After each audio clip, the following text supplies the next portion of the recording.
बिस्मिल्लाहिर्रहमानिर्रहीम अस्सलाम वालेकुम। तो आज जो है ना गर्मी बहुत ज़्यादा थी, तो मुझे ऐसा लगा, मैं बहुत खुश हुई बारिश को देख के और मैं फटाफट से जो है ना किचन में पहुंची। किचन में आते ही मैंने जल्दी से चीज़ों को सीधा किया और दुआ की कि अल्लाह ताला अपनी रहमत की बारिश करें, क्योंकि गर्मी इतनी ज़्यादा थी कि सांस लेना मुश्किल हो रहा था। तो बस जल्दी से हमने दुआ की बारिश के लिए और फिर हम लोग बनाने लगे पकौड़े।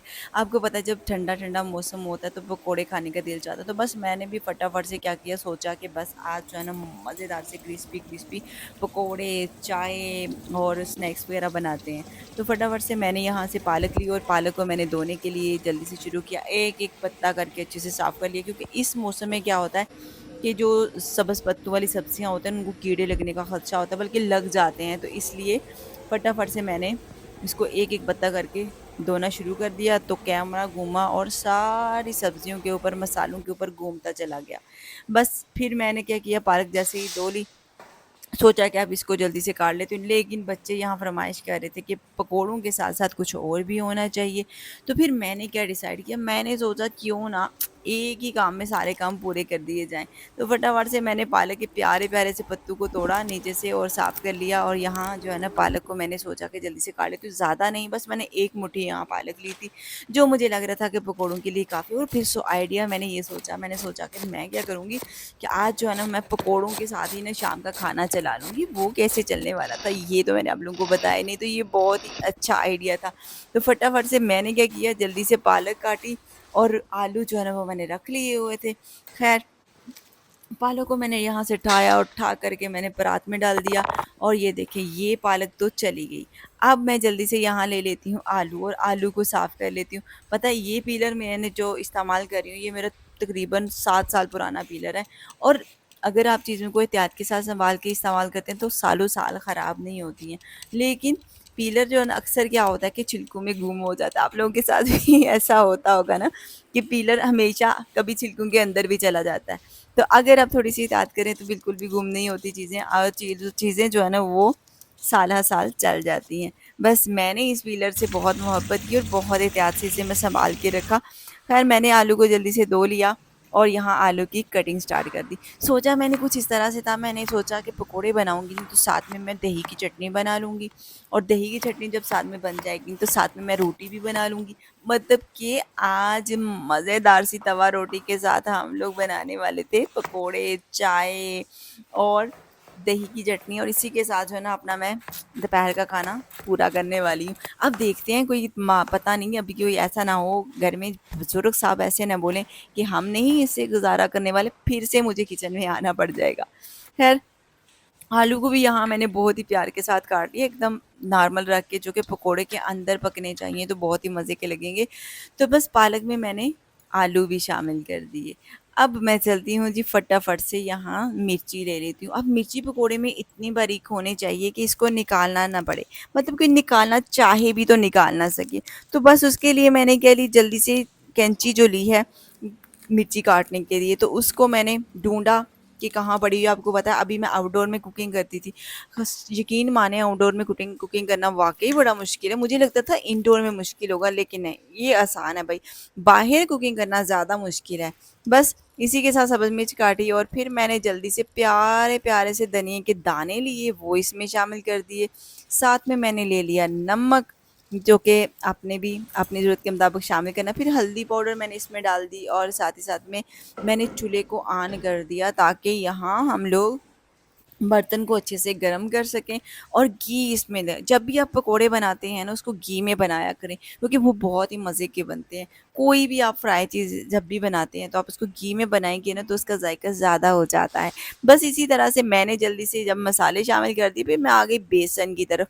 अब बेसन के फ़ायदे तो बेशुमार हैं ही, तो फिर फ़ायदा हो गया ना हमें। देखिए, अब मैंने जल्दी से, जैसे सब्जियाँ सब्जियाँ भी ज़रूरी हैं, इसी के साथ मैंने इसमें बेसन भी ऐड कर ली, वो भी ज़रूरत है। यहाँ ख़तरनाक चीज़ बस एक ही थी जिसका आपको पता है, थोड़ा-सा मैंने इसमें घी शामिल कर दिया। घी ख़तरनाक था, फ्राई का प्रोसेस ख़तरनाक था, लेकिन कभी-कभार खाने से कुछ नहीं होता। हाँ, अगर आप रोज़ फ्राई चीज़ों का इस्तेमाल करें तो वो सेहत के लिए नुकसानदेह होती हैं। तो कभी-कभार खा लिया करें, कभी-कभार दिल की मान लेनी चाहिए।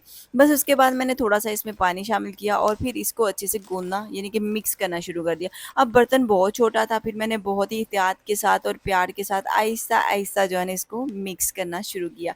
जैसे ही मैंने मिक्स करना शुरू किया तो ये देखें, बर्तन से मुझे डर लग रहा था कहीं ऐसा ना हो कि आलू नीचे गिर जाए।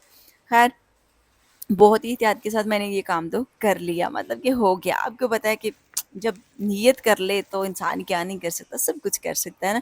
जैसे ही ऑयल मुझे लगा घी लगा गर्म हो गया तो मैंने एक अदद आलू को उठाया और उसको इसमें डुबो दिया। अब जैसे ही वो फ्राई होना शुरू हो गया तो फटाफट से मैंने भी पकोड़े बनाने शुरू कर दिए, बिल्कुल उन एक्सपर्ट हट्टी वालों की तरह जो बनाते हैं। तो मेरे भाईजान है ना, वो मुझे देख के ना कभी पकोड़े बनाते हो तो कहते हैं आप तो बिल्कुल एक्सपर्ट हो गए हो चाचे की तरह। पता है गाँव में हट्टी वाले को चाचा जी बोला जाता था तो मुझे बड़ी हँसी आती है।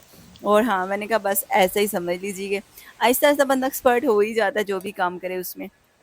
ख़ैर इसी के साथ जनाब की ऑफ़र आ गई कि चाय, चाय होनी चाहिए। तो मैंने जल्दी से सोचा, तो मैंने पहले भी हुआ था चाय, मैं कहा चले जनाब को खुश कर देते हैं। फटाफट से मैंने थोड़ा-सा पानी रखा, उसमें पत्ती और सब्ज़ इलायची शामिल कर दी, चीनी ला शामिल कर दी। ख़ैर इसमें अगर थोड़ा-सा नमक भी ऐड कर लें ना तो बहुत मज़े का कहवा बनता है। पहले आपने बस इसको अच्छे से पका लेना है। अगर आपने कहवा अच्छे से पलक पका लिया ना तो समझ लीजिएगा कि आपकी चाय पीने वाले इतने खुश हो जाएँगे कि आपसे पूछेंगे, "कैसे बनाई चाय?" ज़रूर पूछेंगे। लेकिन ये आप पे डिपेंड है, आपने बताना है कि नहीं बताना। बस कहवे को आपने अच्छे से पका लेना है। ये कहवा इतना पकाना है कि समझे नज़र ना आ रहा हो, मतलब कि मुकम्मल तौर पे इसकी चाशनी पक जानी चाहिए, फिर ही जाके चाय का स्वाद आता है। और कच्चे दूध की चाय हो तो और भी ज़्यादा मतलब मज़ा आता है, कच्चा मतलब कि रॉ मिल्क। पकोड़े मैंने यहाँ क्रिस्पी-क्रिस्पी फ्राई कर लिए थे। पहले मैंने इसको एक साइड से फ्राई होने दिया, उसके बाद चिमटा पकड़ा, मैंने इसकी साइड टर्न की, जैसे ही गोल्डन-गोल्डन प्यारा-प्यारा सा कलर आया ना, तो मैंने इसको बड़े से चम्मच में निकाला ताकि इसमें घी ना जाए। और यहाँ दूसरी तरफ कहवा तैयार हो रहा था। ख़ैर बच्चों के लिए मैं चाह रही थी थोड़ी हल्की-सी चाय निकाल दूँ, तो कहवा जो है ना वो थोड़ा कम ऐड करें उनके लिए अगर आप चाहते हैं। लेकिन आपको पता है बच्चे भी आजकल के बहुत होशियार हो गए हैं, बहुत तेज़ हो चुके हैं। ख़ैर फटाफट से बच्चों के लिए मैंने पापड़ बनाए। पापड़ बनाते ही मुझे ये आइडिया आ गया, अगर बच्चों के आगे मैंने रख दिए पापड़ तो आपको पता है पापड़ का तो मज़ा जो है ना वो बच्चों को बहुत आता है। तो फिर रोटी और पकोड़े को गुड बाय बोल के ही बजाएँगे, कभी भी नहीं देखेंगे वो। तो मैंने ऐसा किया, मैंने क्या किया, मैंने जल्दी से पापड़ बनाए और मैंने चुपके से पापड़ों को छुपाने का इरादा कर लिया कि बस अब मैं इनको छुपा दूँगी। इतने प्यारे-प्यारे कलर देख के मेरे से नहीं रहा जा रहा, जो इतनी बड़ी हो गई है। तो बच्चों से कहाँ रहा जाएगा, तो बस मैंने जल्दी से पापड़ों को जो है ना गुम करने की कोशिश की। बच्चे बिज़ी थे, थोड़े खेल में लगे हुए थे, तो मैंने सोचा कि नहीं, अभी पापड़ों की आवाज़ नहीं जानी चाहिए बच्चों को।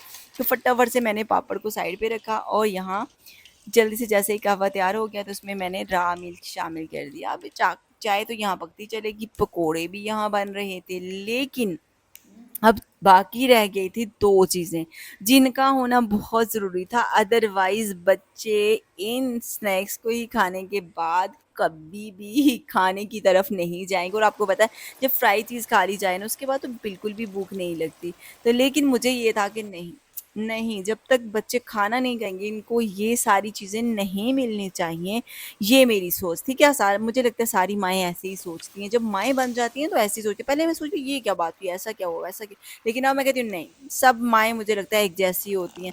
ख़ैर फटाफट से मैंने चाय बनाई, चाय को अब यहाँ फेंट-फेंट के यानी कि चम्मच चला-चला के पकाना भी मज़े का बनाने के लिए ज़रूरी था।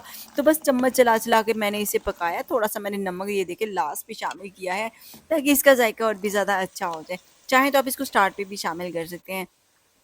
बस इसको तो मैंने पकने के लिए रख छोड़ा था। जैसे ही चाय तैयार हुई मैंने एक प्यारा-सा कप निकाला, उसमें चाय डाली और चाय डालने के बाद ये कप मैं आपको बताऊँ कितने साल पुराना है, ये कप 12 साल पुराना है और ये मेरे जहेज़ का कप है। ये मेरी प्यारी सी अम्मी जान ने मुझे जहेज़ में गिफ्ट दिया था और तब से पड़ा हुआ है। भला क्यों पड़ा हुआ है? ये आप सोच रहे हो कि इतने साल पुराना अब तक पड़ा पड़ा इसलिए ये छोटा है। साइज़ में छोटा है लेकिन स्टाइलिश है, जिसकी वज़ह से कभी मैंने इस बहुत कम जो है ना इसमें किसी को चाय देती हूँ, खुद ही कभी-कभी पीती हूँ बस, क्योंकि मुझे चाय कम पीनी होती है, चस्का ज़रूर लगाती है लेकिन कम पीनी होती है। बस यही थी आज की हमारी रूटीन, इसी के साथ हमें इजाज़त दीजिए, अल्लाह हाफ़िज़।